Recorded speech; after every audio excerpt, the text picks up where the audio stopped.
Today's video is going to be all about Dior, and we're going to talk about the iconic Dior Saddle bag in this beautiful seasonal newspaper print. This was the bag that I got for myself for my birthday this year, so immediately it held such a special place in my handbag collection. And now I think it's been like half a year, and I have some thoughts because I have used this bag a lot. I saw that now they have relaunched it once again for this year's Dior's Cruise collection. And the last time that I was on the Dior website, it was in stock and once again available to purchase, because I know that in spring, when they first launched it, it sold out very, very quick. So I thought that it could be a good time to give you my overall thoughts about this bag, some of the pros, some of the cons. I also would like to touch on the Dior drama a little bit, because I feel like I have to. It is very likely a factor in purchasing such a expensive handbag for many of you. So we're going to talk about just a little bit about the Dior drama as well. And so let's start. Okay, so the first thing that I have to mention is how easy it has been to style this bag.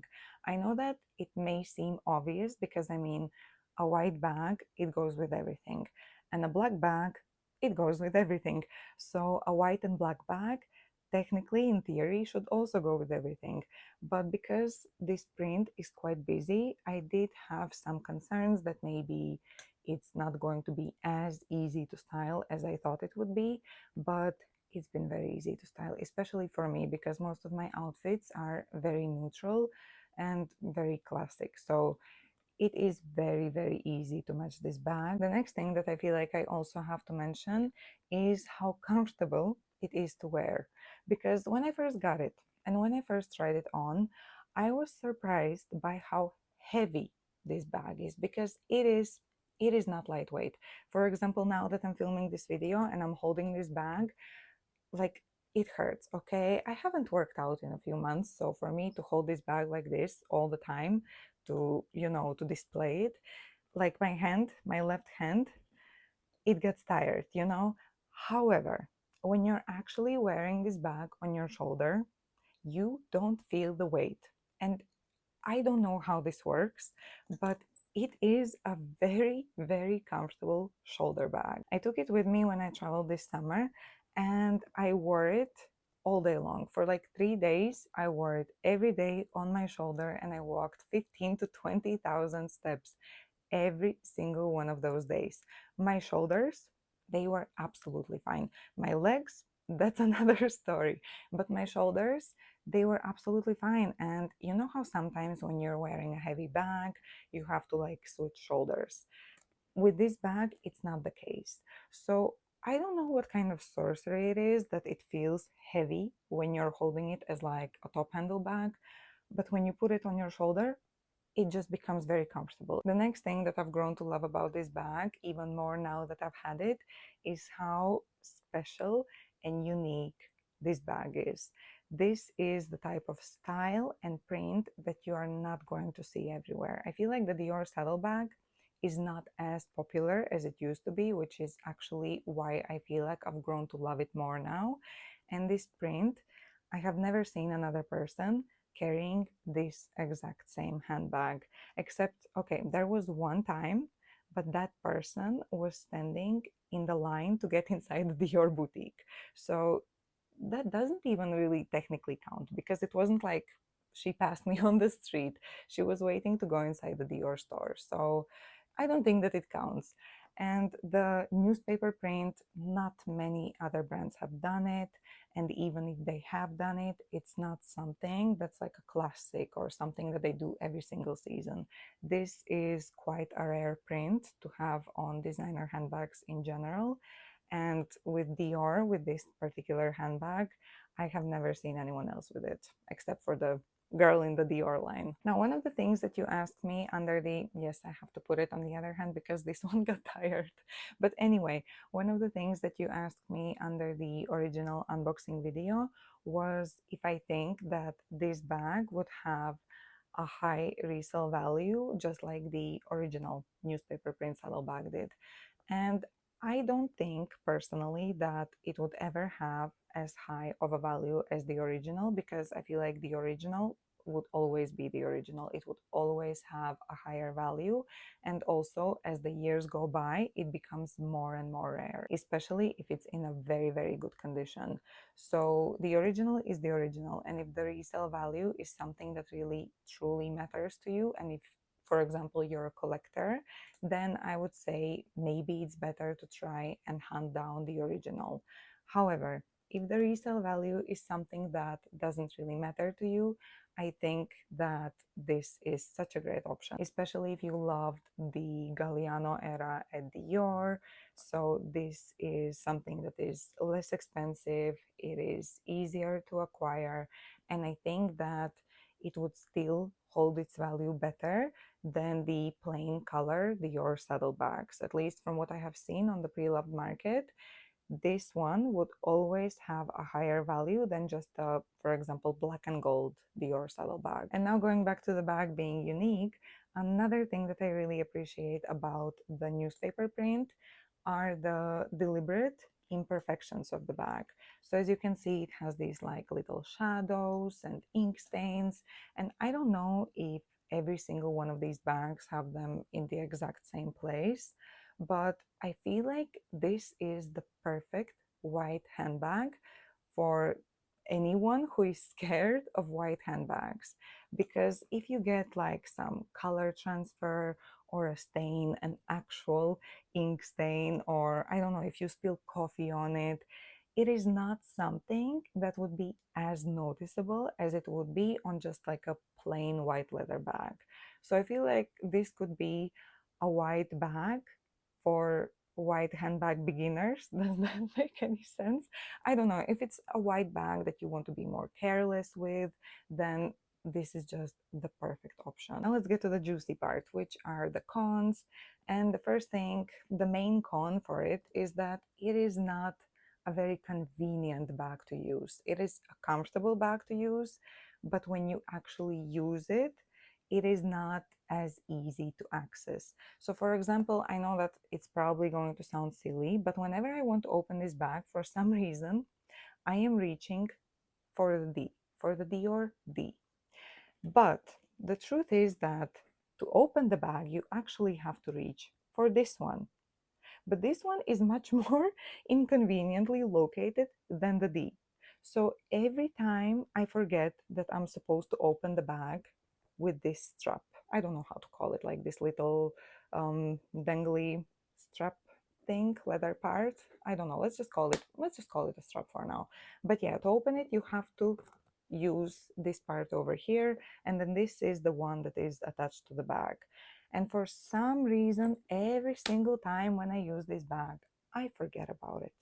I completely forget about it. And when I want to open it, I just keep pulling the D and doing this. Basically, I'm damaging the bag, which is not very good. And then the other thing that kind of annoys me is that when I open the flap, very often it gets stuck over here in the CD, in the CD part over here. So yeah, this is really annoying if you want to get something like really quickly. Right now I can't really show it to you properly because it is not hanging on my shoulder, but when it's hanging on my shoulder, okay, this is exactly what happens. And then I'm like, why isn't the bag closing? What's happening? What's happening? And the truth is, it's just stuck in the C. Yeah. So these are the two things that kind of annoy me. And when you're using this bag, like when I was on holiday, I was using this bag every single day and I kind of got used to these flaws. But then I didn't wear it for like a few weeks. And once again, I forgot about them. It is not a huge thing, but I do believe that if I do it very often, I could potentially damage the bag. I don't know. It's like these minor inconveniences. It's not something big, but it is slightly annoying. Now, technicalities aside, I feel like we do have to briefly talk about the Dior drama that happened earlier this year, because for me, it did definitely make me think differently about these handbags. And so I'm sure that you already know what happened, but basically, There were multiple outlets that reported horrible working conditions at the Dior factories, and there were also alarming reports about what it costs to make a Dior handbag.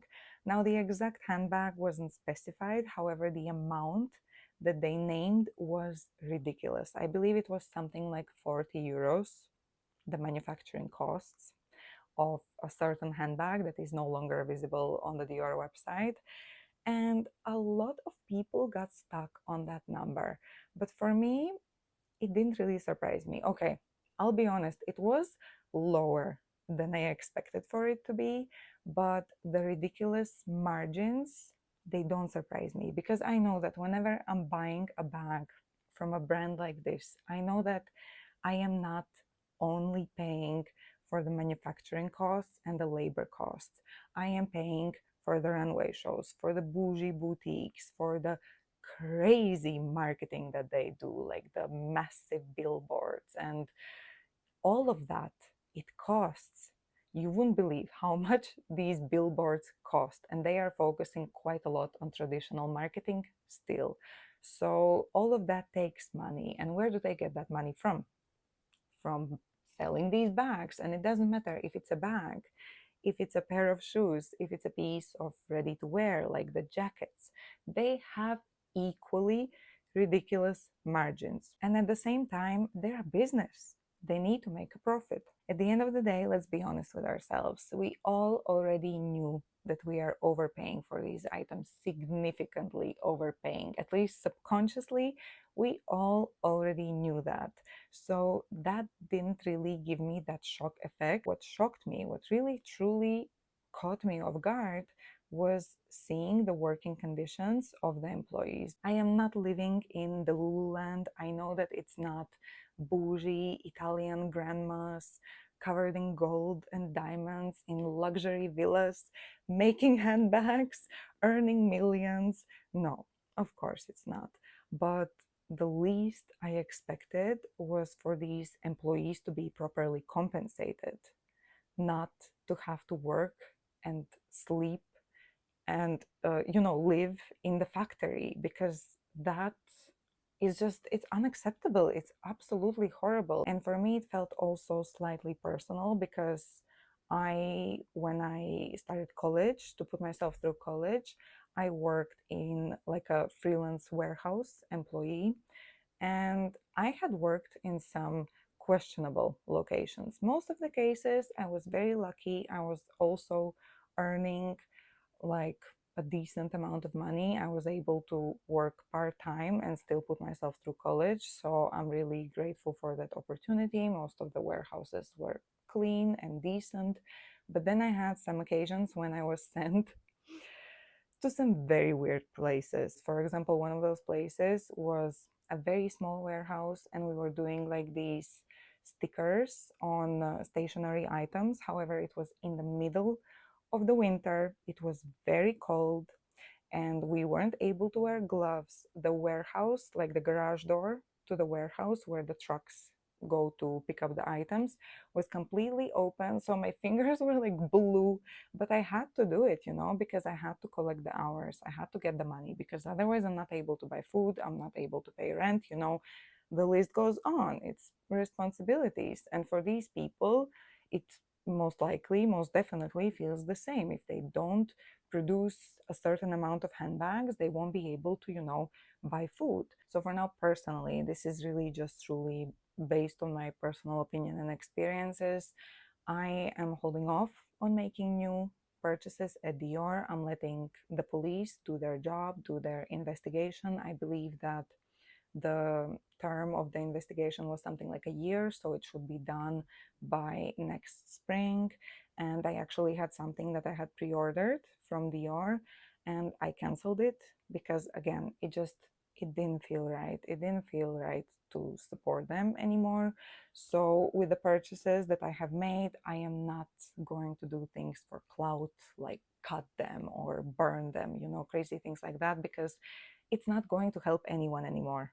you know it is what it is. It's done.